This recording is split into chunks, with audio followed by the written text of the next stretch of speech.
The Metasploitable virtual machine is an intentionally vulnerable version of the Ubuntu Linux. It is designed for testing your security skills in terms of penetration testing and ethical hacking. It is available as a VMware image. You can go to the Rapid7 website or GitHub and download the VM from there. I did that and imported the VM to my player here. And once the machine starts, you'll be presented by this console. You just have to type the msfadmin as a username and msfadmin as a password, and then write ifconfig to see the IP address of this machine. In this case, it is 211.139 here. Now we will go to our browser here and type this IP address,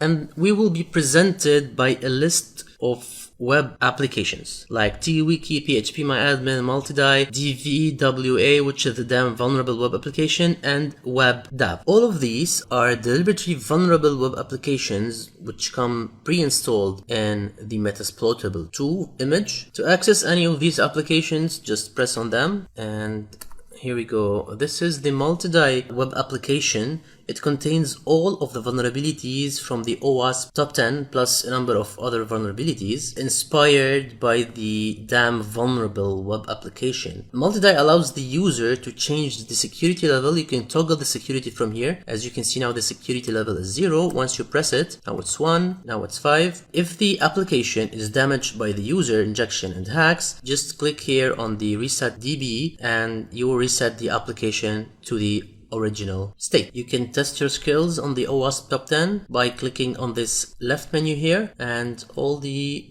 top vulnerabilities are presented. As for the damn vulnerable web application, just use the username of admin and password. Then you will be presented by the homepage, which has enough instruction. The damn vulnerable web application is a PHP MySQL web application that is actually, as its name says, it's damn vulnerable. Again, the main goal of that is to aid you in testing your skills for penetration testing and ethical hack. You can as well toggle the security from here, from low, medium, high, and you can test the top security vulnerabilities from this left menu as well.